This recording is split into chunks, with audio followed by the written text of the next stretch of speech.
Good morning and welcome back. It's Wednesday, which means another watercolor demo. I'm Shelley, and every Wednesday I do a demo at 10 o'clock in the morning that's Eastern time, and today we're going to be doing some water drops. So I'm going to show how I would go about doing that. So let's switch right on over, and if you are joining, make sure that you mention where you're from. I love hearing where everybody's from. So let's switch over here to my paper here. Now you can see by this demo, this was something actually I had taught just the other day, and I got a lot of inquiries about, well, how did you do the water drops so realistically and that sort of thing. So I thought I would just do just sort of a focused demonstration on how I achieved the realistic water drops. So now you're probably thinking, well, wait a minute, didn't you just do water drops last week? I kind of did. It was like it was dewdrops that were on a spider web. So the water drops on the spider web are basically suspended, and they're suspended, so you know you're actually kind of seeing through them, and you're seeing like a lot of the reflection and that sort of thing. Whereas when a water drop is on top of something, you're actually seeing the object underneath. So the spider web was a little too thin, and this is, I want to talk about how you might approach something, say on a flower or on a leaf. Of course, we're going to see a lot of that at this time of year. So yeah, some of the comments are coming in, and we've got Saudi Arabia, we've got Earth, we've got Pennsylvania, we've got Australia, Niagara Falls, Canada, Washington. Welcome, and thank you again for joining me. So let me just take the lid off of my paints here. Got a little bit of a messy palette, but that won't matter. I'll just use some of the colors that I have. So there's a couple of ways of trying this. So one of the ways, I think I'm going to need to grab something across my room here. Just a second. So one of the ways would be to actually use masking fluid and mask out the water drops. Well, that's one way. So I'm going to take some masking, and I'm going to do just that. And I think what you'll find is that, you know, you'll get maybe a more pronounced way of creating your water drops.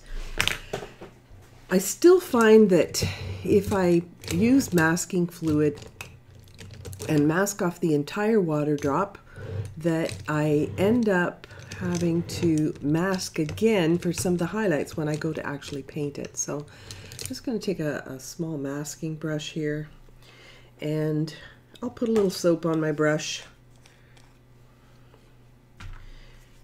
and dip right in there. Coat my bristles so it doesn't stick to my brush. Don't like masking fluid stuck on my brush. Got a little bit of goo here. All right, so let's stir this up because we want it stirred up, and make sure that there's no pigment sort of sitting in one puddle there. Get it all stirred up, nicely mixed. Nice fresh fluid, masking fluid, and wipe that off, because that is sticky and messy. Okay, so I have soap on the tip, on my, not just the tip, I shouldn't say that. It's actually on the entire length of the bristles here. So, water drops. So the tendency is to make water drops all perfectly round, and there's bound to be some that are perfectly round, but you may get some really irregular shapes too. You can see the really irregular shape on this one here, you know, where it kind of like follows the contours of whatever it's on. And when a water drop falls onto, you know, if it's a raindrop, for example, it'll fall onto an object and it's usually kind of sitting on top like a little ball. Eventually, that gets evaporated or absorbed into the surface, and then that will change. So it will start to level out. Good morning. Liquid soap, any soap. Yeah, I can use a bar soap or liquid soap or whatever you've got on hand. I don't know how many hotels actually use those little bars anymore, but that's a really good one to stick into your paint kit. Now, the thing with water drops, and everybody does it, it's just something we're hardwired to do, is we want to make them all the same size and we want to space them evenly. It's kind of like we don't want it, everything needs to have its own personal space, but you'll have to make a conscious effort to cluster some of them because it won't look right if you make them all spaced out like wallpaper, like a wallpaper pattern. Oh my gosh, we got Toronto and Colorado, Nova Scotia, Finland, Arizona, Oakville, Florida, Wyoming. Gosh, we got people from everywhere. Thank you so much. Let's see. Now I want to do an irregular shape here as well. So let's do an irregular shaped water drop, because you will get this, especially if it's sitting on something that is not flat, right? But sometimes even when you're on something flat, you get two water drops that sort of merge together. You know, if it's on a slight hill or something, they'll merge together and then you get a really oddball shaped water drop. So there's a pretty odd shaped water drop. So I'm going to mask that off. Meanwhile, over here, I'm going to, so I already know the shapes of these. Meanwhile, over here, I'm going to draw a few. Now I'm going to zoom in a little bit closer here so you can see this in a little more detail. Okay, so here I'm going to, let's do kind of the same sort of pattern. So I'm going to do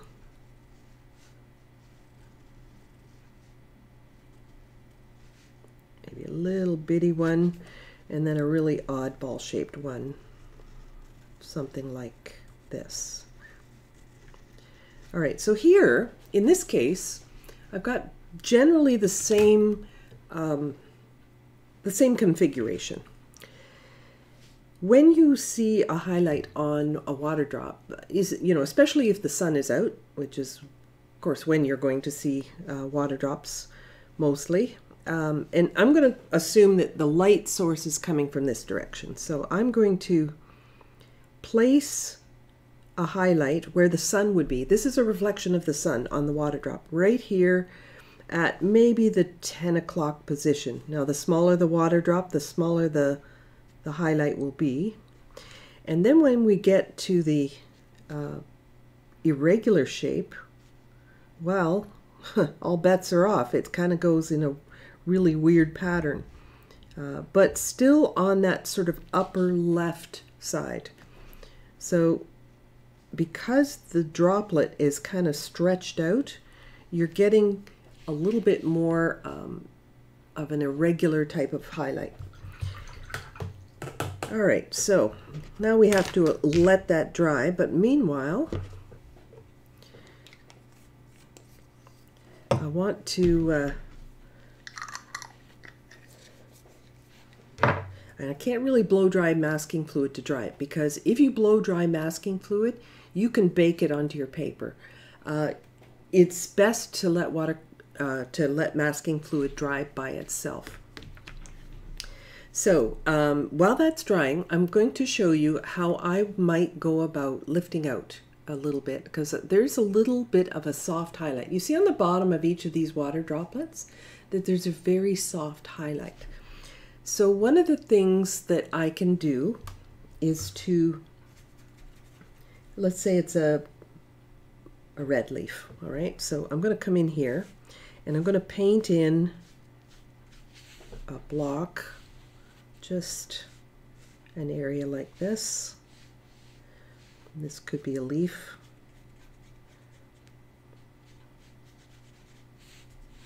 Okay, spread that out. And to lift this out, now it's tempting to just take a paper towel and blot it out. But I'm going to take sometimes a synthetic brush works well, but I don't have one at my disposal. Yes, I do. I have one here. A synthetic brush won't be as wet. Not sure I like the shape of this one. I might have to go, I'm going to go to a different one. Okay.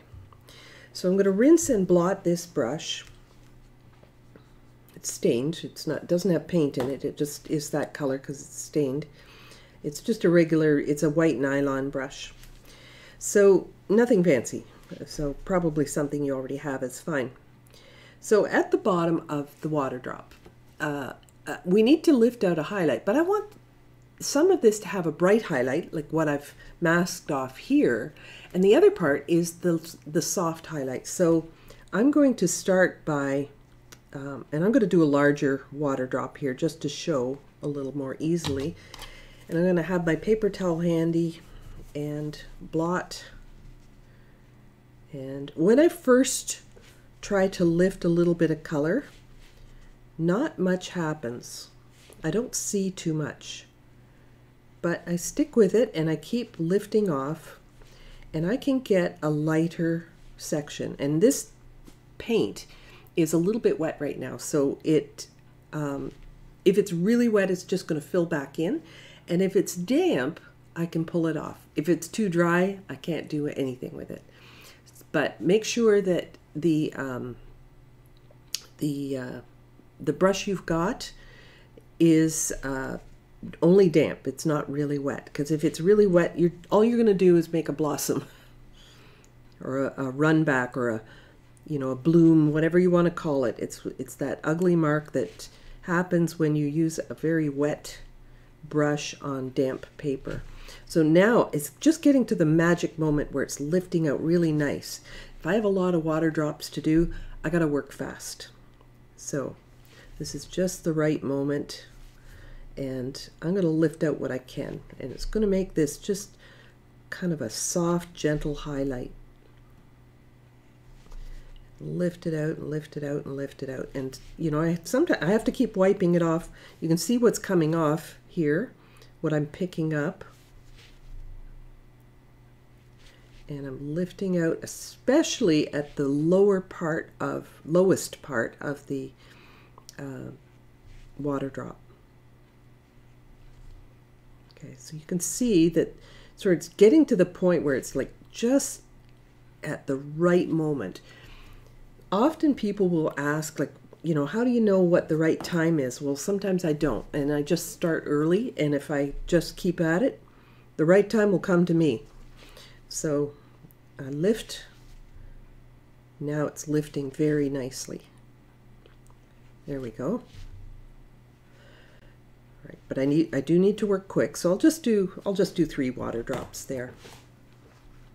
All right, so this is still drying. This one's still drying up here.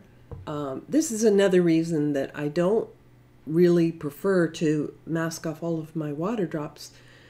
It's a longer process, right? I have to paint the leaf or the flower or whatever that is underneath it. I have to wait for the masking fluid to dry first, put that wash on, then I have to take the masking fluid off, and then I have to do the whole water drop from scratch. So I much prefer to just put the highlight on, put on the whole wash, lift out the highlights, and then I'm going to go in and put the final touches on. Yes, those are my favorite part. And you can see these are all a little bit like a crescent moon. I assumed that these were all dry or round water drops in this case. And I still have a little bit that's wet up here. Oh my gosh, how am I going to speed this up? Well, I'm going to do something I shouldn't do, only because we're live and I want to keep this going. But I'm just going to take a look at comments first. Oh yes. Oh my gosh. The clocks go back this week. This weekend? Is it really this weekend? I think it's next weekend, or the one after. I think it is. I think it's the one after. Anyway, the time change here in Canada is coming up very soon. Check your calendar to make sure when yours is. And make sure that when I say that it's 10 a.m. Eastern time, it is Ontario time. All right. So good point. And thank you for bringing that up because, yeah, I know we had that issue last time, Marilyn. I think you were, I think you were kind of like really delayed, wondered where or you were either early or late. I forget which. Spring, fall back, right? So, yeah, I think you were here early, or I can't remember. Anyway, so yeah, keep the time change in mind. So I'm going to see if I can speed this up. I may bake it on, just fair warning, but some of it, I just want to keep this moving and keep the demo from stalling. So I'm going to just see if I can, that's it. That's all I'm going to do. Just a little wee bit of air there for this. And I know that this is dry now because that little bit of shine, like you can see how shiny this is. When the shine is gone, this is dry. You know it is, it's dry when that shine's gone, even if it does still feel a little sticky. Of course, if anything comes off on your fingers, it's still wet. But by looking, you can tell that the shine is now gone. So that's how you tell with masking fluid. Because it's made of latex, it's always going to feel sticky. All right, so now let's take a color. Let's take I'm going to take a different color. Before I go on though, I just want to mention that if you're using a staining color in this area here, like for your background, lifting out is not so easy. You might have to use something like a lifting preparation. Let me show you what that looks like. In order to lift off of something like that. Got a million little things up here.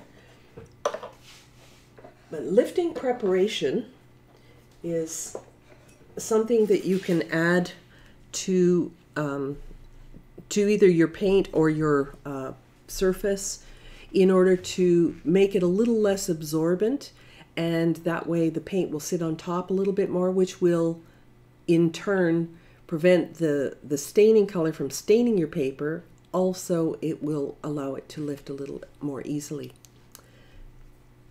The first weekend in November for Ontario, right?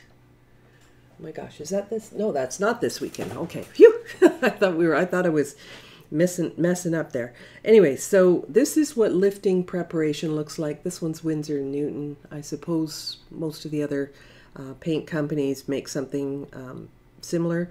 I've obviously had this for quite a while because it's in the old style of jar. Now they have the child-proof caps and all that. But so I've had that for quite a long time, and as you can see, I don't use it very often. But keep that in mind. If you are using something with staining colors, this lifting process, you're going to struggle with that.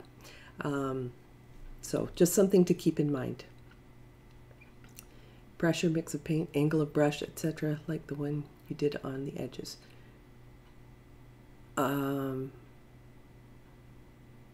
Yeah, well, I am pressing a little bit, and I'm starting on the tip of my brush and then spreading it out and then coming back to a tip so that I get a taper on both ends.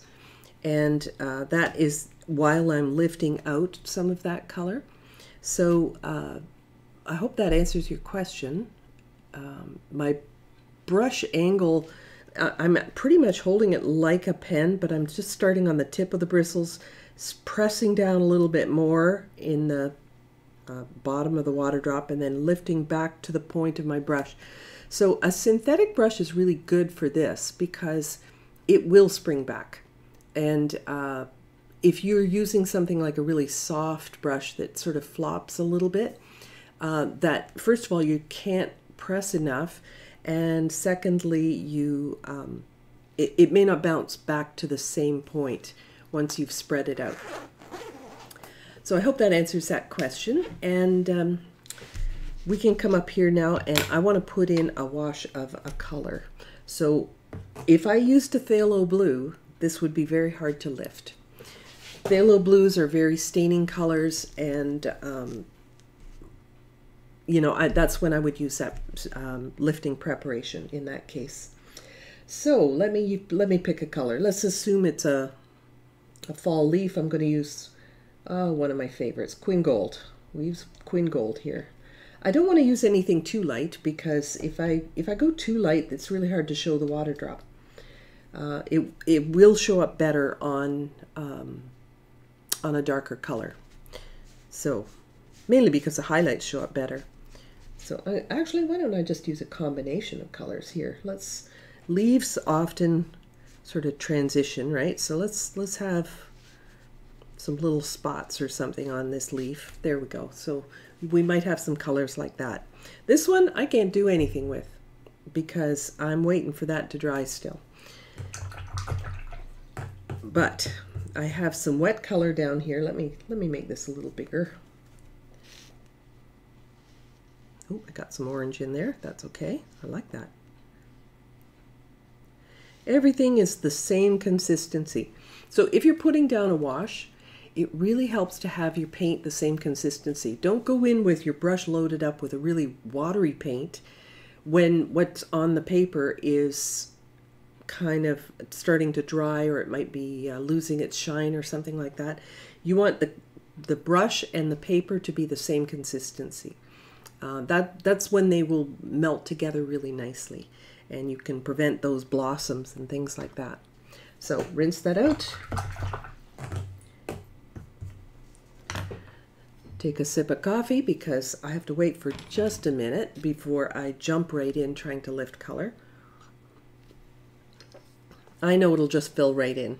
That's what'll happen, right? So I'll soak up some in my brush, but the paper's so wet it's just going to fill right back in. 420. Oh, okay. Oh, you're so welcome. All right, and oh, okay. Well, you got the real analyzed lifting process there. So I can see my pencil lines here, and let's get in a little closer here. So I'm going to start here on the tip of my brush, press down, and come back like this. So I'm lifting out a soft highlight on the bottom. So I need the soft highlight on the bottom.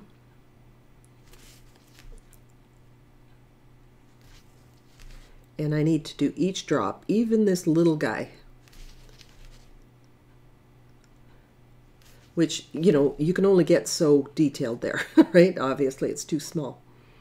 But, and this is filling in again right away, but I'll keep at it.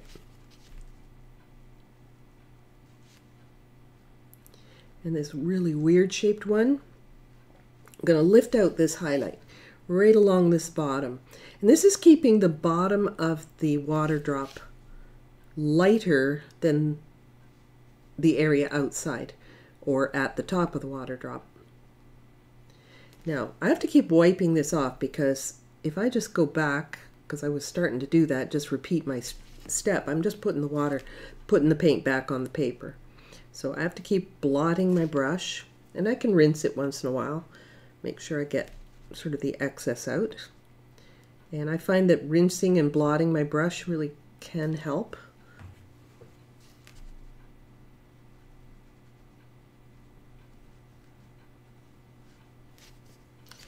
All right, so starting to lift pretty well now, so I'm going to just work faster and get some really nice bright highlights. And what I like about lifting this out is that it still retains a little bit of that color underneath through that lifted out highlight. There's still a little bit of that remaining. So I like that. The smaller the water drop, the tougher it is to get that highlight, but be persistent. And I think that's pretty good now. So I'm going to dry this and see if I can sort of push on to the next step, but just dry it a little bit here so we can come back to it in a few minutes. Okay, so if it's getting warm for my hand, it's getting warm for the masking fluid, so that's when I get out of there. Let's come back to this guy. All right, so this guy here, I can come into that water drop now, and this one's going to be missing its really bright highlight, but you'll get the idea. So I'm going to take my brush and just put a little paint on the tip. So I don't know if you can see my palette very well, but I'm not laying in the whole brush. I'm just getting the tip of the brush in there, and the brush is damp. So if the whole brush was full of paint, it would be the tip color all the way up to the ferrule. So I'm just put a little bit in there. Now I'm going to lay this brush down on its almost at a 45-degree angle here, and I'm going to do like a crescent, like I did here before, and see if I can make a sort of the reverse of what's here. So I've got dark on the top in a crescent, the same way I lifted out the highlight on the bottom. Now there's a couple of ways you can go about doing this. I could wet all of this first, which I think will actually make this easier. So I'm going to wet the water drop first. Wet the water drop, that sounds so silly, but and then I just touch in a little bit of color, and that makes it even easier. So I think that's the way to go with this. So, as I said, there's many approaches to creating this effect, but I'm going to put this in here. Just get it wet. I'm going to get this one wet too.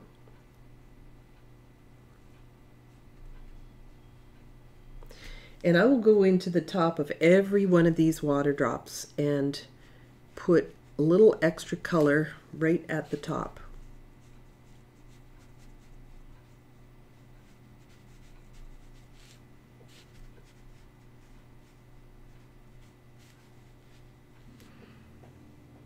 And yeah, it's kind of tedious, like it takes a little while, huh, to do this. But, oh my gosh, the effect is tremendous. So I've got a highlight at the bottom. I've got a shadow at the top, which is kind of backwards, isn't it? If the light's coming from over here, why is the shadow at the top and the highlight at the bottom? It's because when you go through water, it's like a kind of like a prism kind of thing that happens, and it flips everything around. So you get your shadows on the top and your highlights on the bottom. Now, last week when I did the dewdrops, there was actually, you could actually see a reflection of, you could see the reflection of like the forest or whatever it was, the grasses and whatnot, and the sky in the top, or I should say the bottom, but the sky was reflected in the bottom of the drops. And it's kind of similar, this method. This is, however, taking in the background color, whereas the ones we did last time, because they were suspended and they were far away from their background, they didn't have that color in the water drops or in the dewdrops. They were sort of hanging, and they didn't pick up any color from behind it because it wasn't right directly behind anything. Okay, so I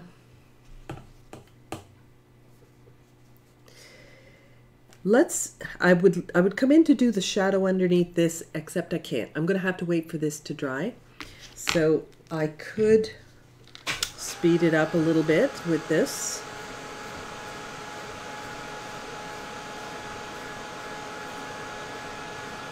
So I'm going to show you several ways of doing this, but you can pick the one you like best, one that suits your painting style and maybe your patience level. But I'm going to let that cool down a little bit. But in this case, I could, even though I didn't put the highlights in here, I could come in with white paint and put a highlight in there, which maybe I'll do when I'm done. But so for under the water drop, okay, so now we create a shadow. This one's still a little too wet. Like you can see the paper's kind of bouncy. It's not level, it's not flat, so you know the paper's okay when it's gone flat again. If I come in here right now, I'll get kind of little fuzzy edges around all of my water drops. And water drops are something that you really want to have some crispness, I'm having trouble saying that, crispness to it, right? So for the shadows under here, this is cooled off now. So for the shadows under here, I'm going to put clean water all around the water drop, just like a big smile, right? And I bring that right out to there. So I'm going to take my my color again, maybe a little darker still, and I'm going to come right underneath here, just like a smile. So I started each end on the very tip of the tip of my brush, and then I pressed down on the brush, and then I started on the tip again, and then I pressed down as I come around the bottom part of that water drop. So already you can see that this is, you know, really got some form to it now. You need 3 values to create form. So we've got light, medium, dark. So that's how we create the look of our water drop. I'm going to come onto the next one and clean water first. I suggest for most people that clean water first is easier than putting down paint on dry paper and then trying to soften it. It's just for most people, it's a higher success rate. You know, you need a little bit of experience, a few miles on your brush before you can pull off the wet on dry and soften thing, because you've got to be very quick about it. So it's spreading out too far, so I'll just pull some of that back with a blotted brush. So I'm blotting my brush here and pulling some of that back so I can get the shape the way I want it. There we go. And let's see, it doesn't really look like a water drop until this part goes in. This is the money maker here. This shadow underneath. It's the part that shows that the water drop is raised, right? This doesn't look like it's raised until this goes in. Now I'm gonna have to tuck this one right in behind the other water drop, so I'm not going to get this one wet. I'm going to work around it. Just put clean water down here.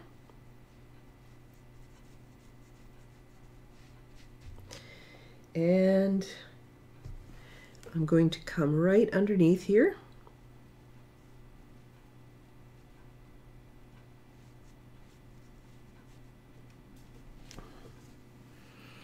And once again, you know, it's not shaped quite the way I want it, so I just blot my brush. My brush is clean, but it's blotted. And I'm just going to wipe that away till I get the shape I want. I have to wipe my brush and shape it the way I want it. So I have 3 nicely shaped water drops now, except they don't have the highlight. And I like I mean, if the water drop is the thing that you want people to look at, I like to make the top of this a little bit more pronounced. So maybe I would put a little bit more color into the top of this. Let's try that. See, I like that. That looks even more dramatic. Of course, that's usually the case if the sun is very bright and if the water drop is just sitting on top. After a while, like I said, it will kind of settle into the surface, and you won't see it. You won't see one side of it. It might disappear. So I could come in and make this a little bit more pronounced just picking up on the tip of my brush here and just dropping a little bit into that wet surface is enough. And then just like my shadow, I can blot my brush and move this around a little bit, just the tip of my brush, being very gentle with it. And let's do the last one too. They should all be fairly equal because the same thing is reflecting in each of these.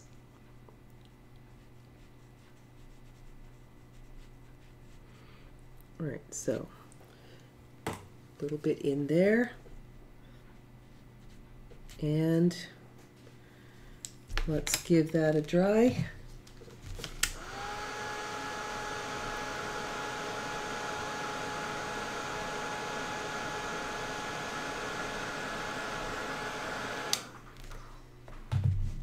Okay, so this one up here, it's starting to get pretty good. I'm just going to hit it with my dryer for a second just to see if I can speed up the process. Look at this. This masking fluid, I'm still waiting for it to dry. So, yeah, so that's why I prefer to just do this method with the lifting out. I could practically have the whole thing painted by the time this dries. Which, you know, if you have a lot to do, it doesn't, you know, maybe the first parts would be dry by the time you finished getting them all masked. So I've got on here, I've got a variety of colors. I've got the lifting out. Now, what would happen if this were a leaf and it had maybe veins or something going through it, or it's got like some sort of texture? So if I were to create a vein in the water drop, let's do one right across here. Okay, I'll just do one vein. Right, so right through here. And now, would it go through the water drop? You bet it would. It would absolutely go through the water drop, because the water drop's only water after all. You're going to see through it. So this would need to have the water drop showing through the water drop here, or the vein showing through the water drop. But I'm not going to go right into the completely into that highlight. I'm just going to suggest it and let that fade away. So I blotted my brush, and I'm just going to soften this and let that, it's there, but it's not like I took one solid line and pulled it right through. This is part of the realism that you can create. So let's go into the tops of some of these and get them a little bit darker as well. So the tops of some of the water drops here. And this one I am putting it on and then softening. But I could just wait for this to dry and then wet the whole water drop. So I'm coming in with a little bit more dark right here. And this is usually darker than the surface. This dark part at the top. So let's do the same up here. Let's get a little bit more dark up here. And I'm going to fade this away with a damp brush. And I'm gonna, oh, this one's really tiny, holy smokes. Okay, I got a little bit in there. Just a suggestion. I can't dampen my brush and soften that. That's way too small. But I've got something in there. And just a couple more to go.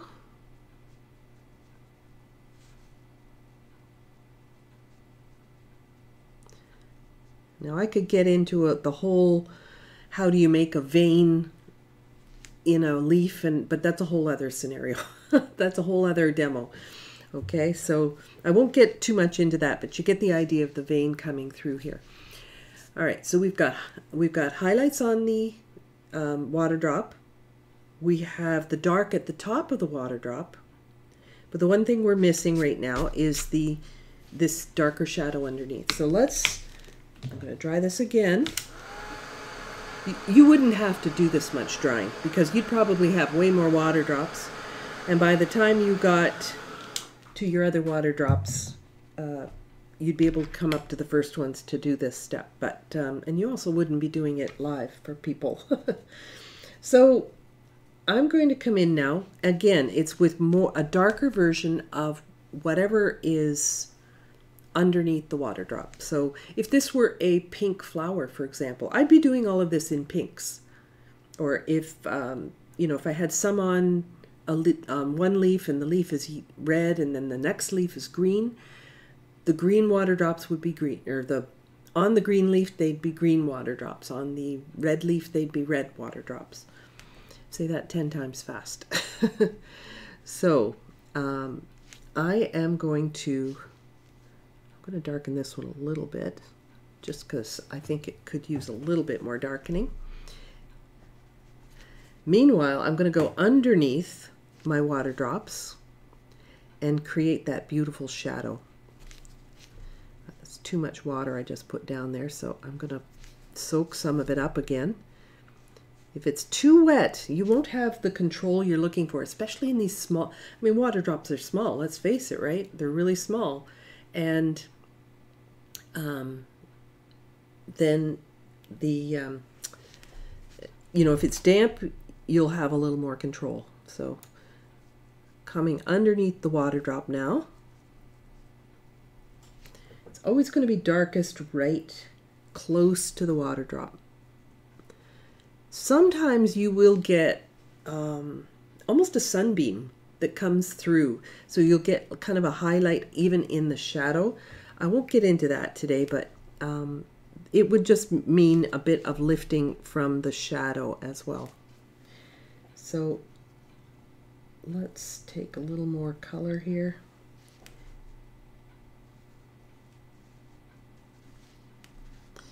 All right, so that's one down. Actually, I could probably soften that a little bit more, but I'm going to come under the next one. I think I can do 2 at a time, so I'm going to try. Just dampening, only a little bit damp. Don't go too wet here. Your water drop shadow will go berserk. It'll just go crazy if you have a really wet paper. So just keep it. And notice this is completely opposite of the highlight. It's also, they all have to go in the same direction. It would be very weird to have one sun in the sky and then shadows going in all different random directions. The only thing that you might get is, for example, on a leaf, if there's a dip or something, you might get an extra long shadow, but it's still going to go in the same direction. Oh, good. Where's the light coming from? Upper left. Yeah, this direction here, because the brightest highlight is in the upper left.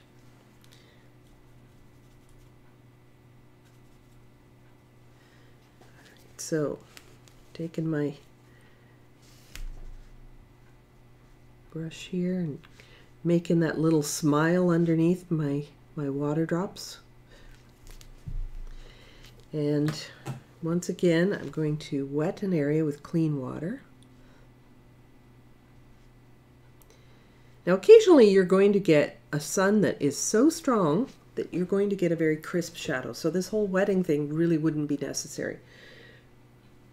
But I like it softer, and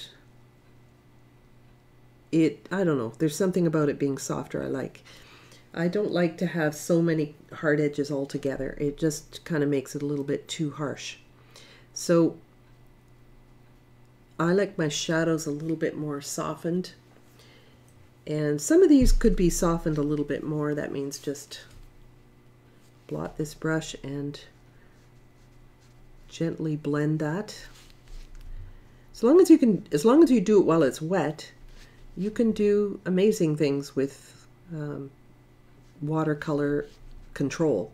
right? You think you can't control it, but you can manipulate it. You can tell it, nope, that's far enough. Let's pull back some of that moisture there, and that's going to keep it harnessed into where you want it. Just, it has to be a drier brush. That's the key. All right, so we've got a little bitty shadow. Holy smokes, this one's so tiny. I think I might just paint this one on dry because it's so tiny. And then we have this oddball shaped one. And again, I'm just going to come underneath. I'm going to do this one on dry just to show you how you can put it on and then soften.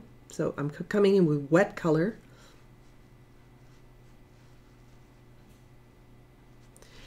Then I rinse my brush, blot it, because I got to be fast about this.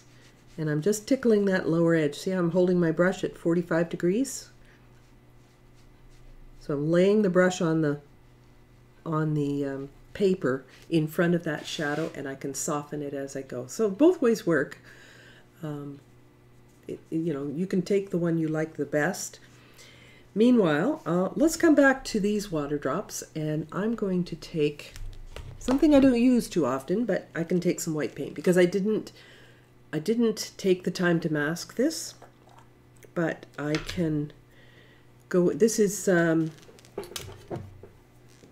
Dr. P.H. Martin's Bleed Proof White, and it's a nice opaque white, and this one needs shaking, but you know, it's pretty opaque. I don't put it on my palette with my other colors because it's like putting cream in your coffee, and you will see it forever in your paints.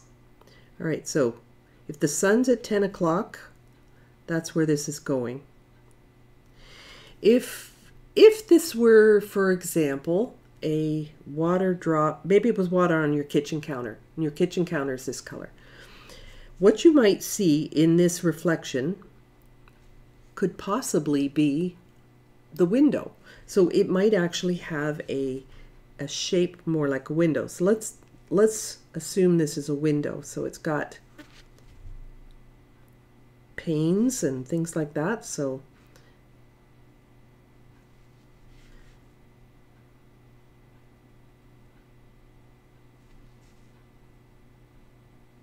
that's pretty detailed stuff though.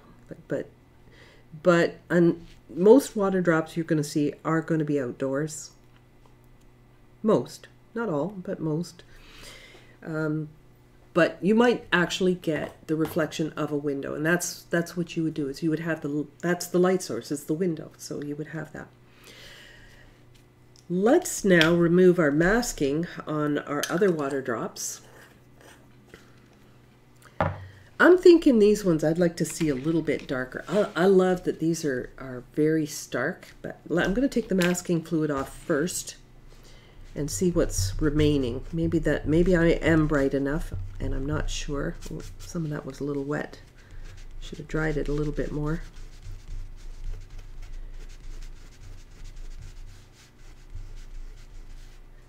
Okay, so taking the highlights off, that comes to life. So actually, you know, I probably don't need to go a little darker there.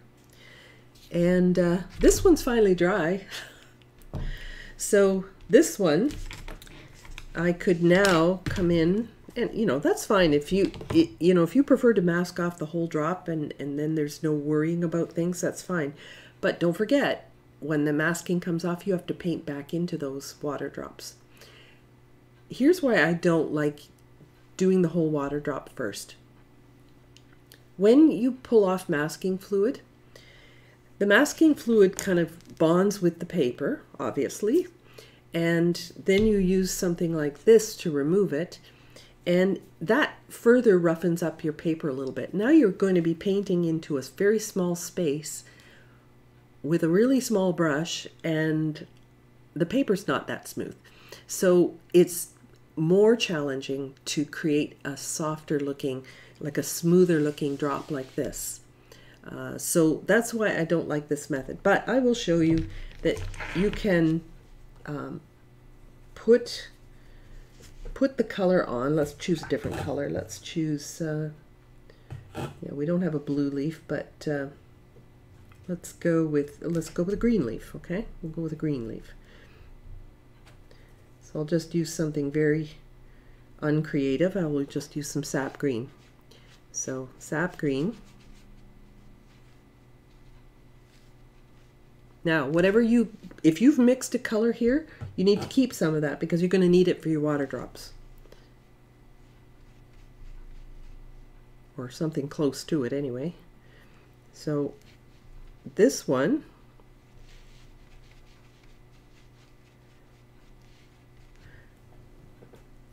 I would wet first, pull the water drop off.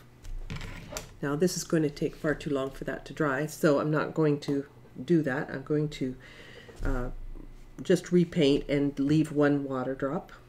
I'll paint around a circle instead, because that's what it would look like after the masking fluid came off. So I might have something like that.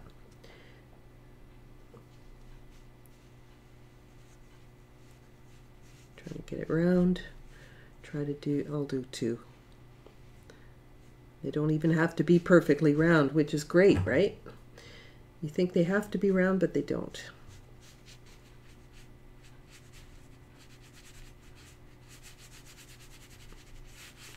Okay, so let's assume that masking has come off of here, and I'll dry this really fast, and see, there's no more masking, around these ones, so I don't need to worry. I can just blast this. Get some really quick drying happening.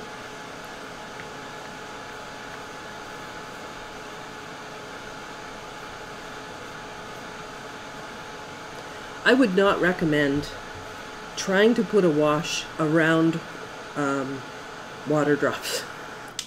You're going to slow down to make the shape so much that you'll never get your wash smooth. So yes, you could use white gouache for highlights, absolutely. The bleed proof white, it's they call it a white watercolor, but I think it's the same as gouache anyway. I don't really know because I don't know what the chemical composition is, but on the label I think it says watercolor. But it's very, very opaque, and it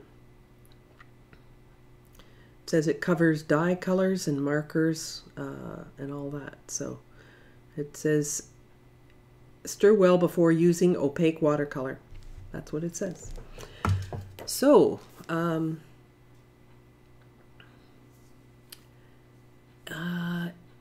arts and craft supplies. I'm just reading some of the comments here.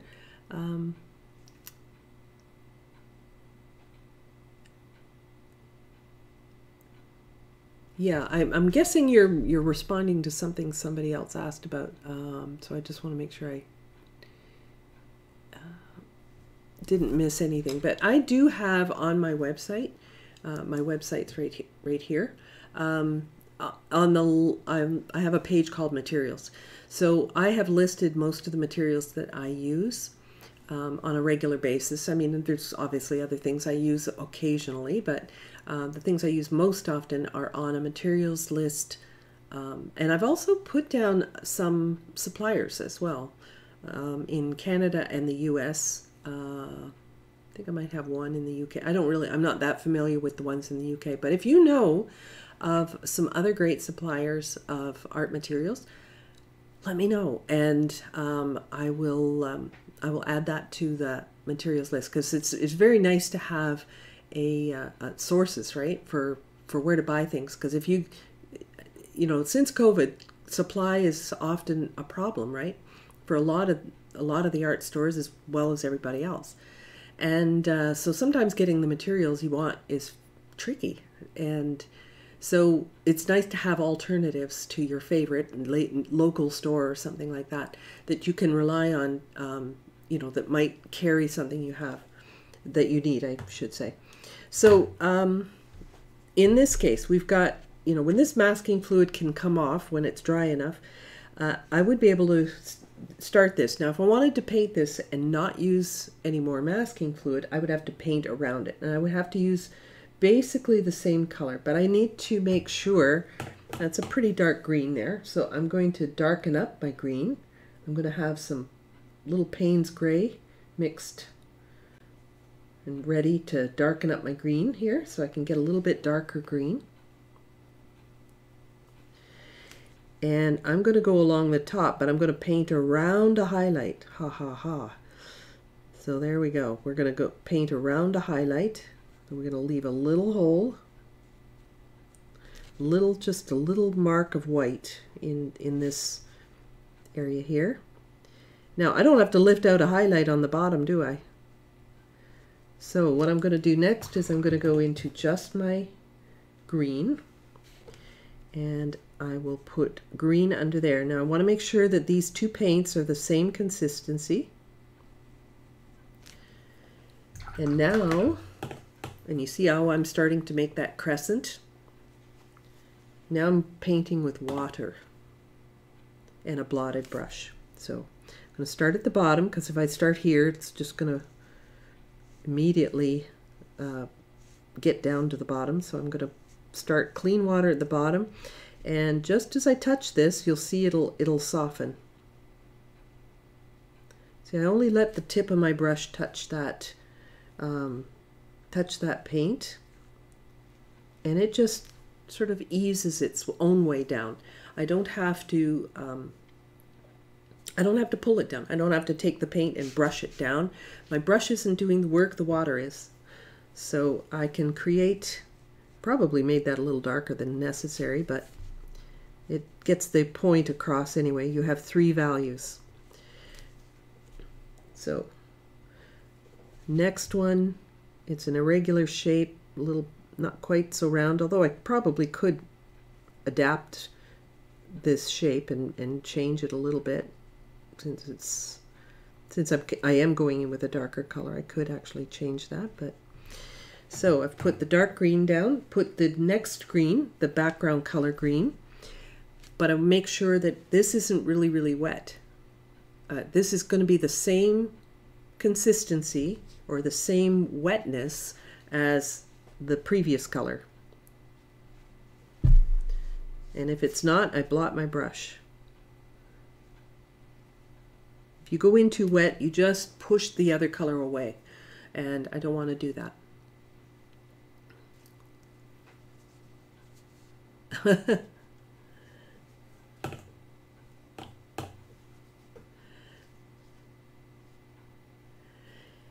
So yes, I actually have a link for Desserts. Desserts is a Canadian company. We have here we have Curry's, we have Michael's, we have and a number of independent art suppliers, Beach Ends in London, and so on. So I'm just touching this green now with my damp brush, and it's just going to ease its way down to give me that little highlight on the bottom. So now, what's missing? The shadow underneath, of course. So I'm going to dry this, because I did just previously wet the bottom of that water drop, so I don't want it to run. If I get in a hurry and stop thinking about what's dry and what's not, I can get myself into some deep trouble. So I will, better let that cool a second, but I want to make sure that, you know, the water drop itself is dry before I put that shadow underneath. Oh, you're so welcome, David. Thanks for joining. So I'm going to once again make that smile underneath.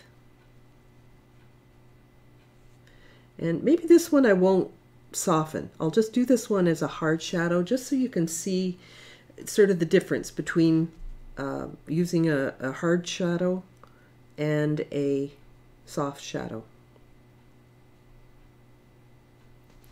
All right, so this is just on dry, and I didn't take any steps to try to soften that. sometimes, as I said, you may get a little highlight in the middle here.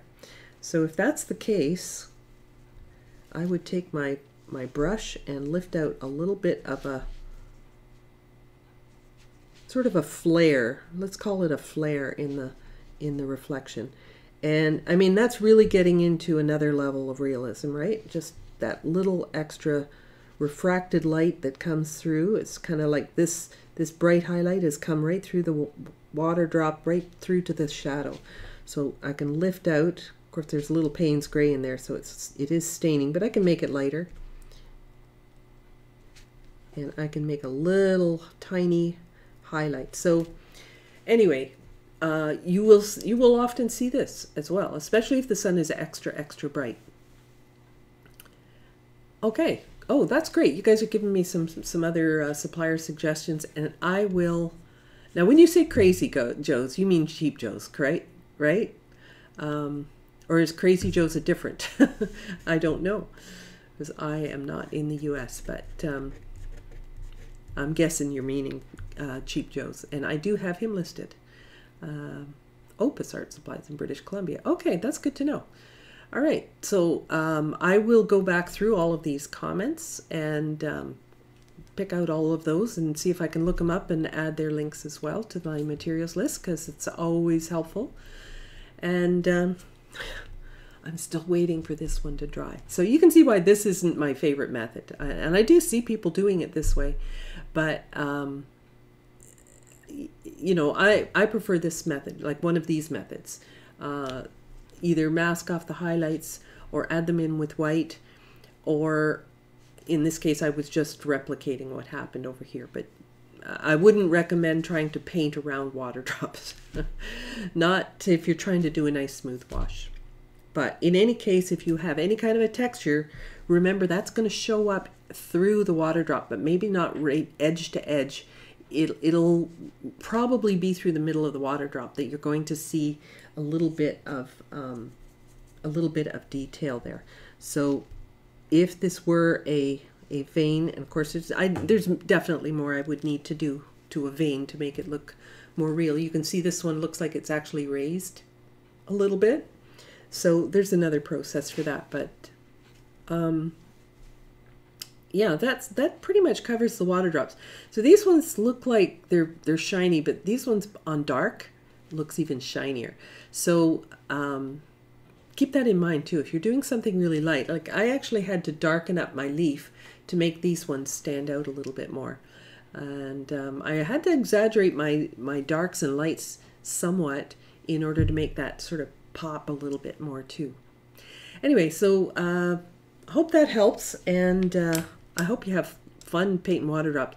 It is something you need to be patient with. I mean, it's not a fast process, but man, oh man, it is so dimensional. Like it really creates great dimensions. So that wraps it up. There's usually a little delay, so I'll just hang in for just a moment and see if there's any last minute comments. But otherwise, thank you so much for joining. Next week we will,